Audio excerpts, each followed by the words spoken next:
Litiko letemfundvo eMpumalanga selethule luhlelo lwe-e-learning eBuhlebezulu lekusikolo semabanga lasetulu. Bafundzi sebatawufundza ngaphandle kwekusebentisa tincwadzi. Loluhlelo lethulwa ngemnyaka wa 2009 eMelo, letfulela bafundzi labenta tifundvo te-science netibalo. Loluhlelo nyalo selithulwe ngalokuphelele. Ngijabule kakhulu ukuthi sesizosebenzisa ama-tablets, ama-textbook ngeke sisawadinga.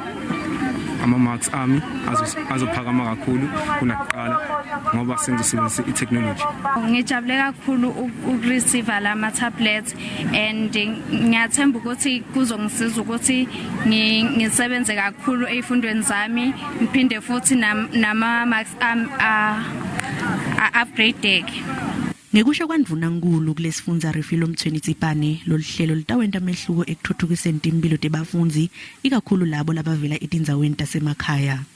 Sikwenzile ke singuhulumende secure about 55,000 as the first phase ukuthi sinikezele kulabantwana, saphinda futhi sa secure about 6,700 yama laptop ukwenzela ukuthi nabo abothishela nabothishelakazi babe nawo ama laptop ukuthi baqhumane nalabantwana, lokho abantwana abanako kulama lona kunama gadget wabo nabothisher banayo le information kuyafana ukuze ukufundisa kwabo labantwana kuhambe kahle kube nempumelelo.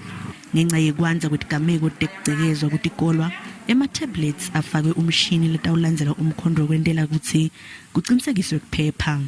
Singasho sithi data bazoyithola okusemqoka security senze sure ukuthi lama gadgets aba nama features abangela ukuthi mangabe uyitshontshela ngeke ukhona ukuyisebenzisa because kuna educational staff only. Loluhlelo litawuthula nakuletinye tikolo kulesifundza.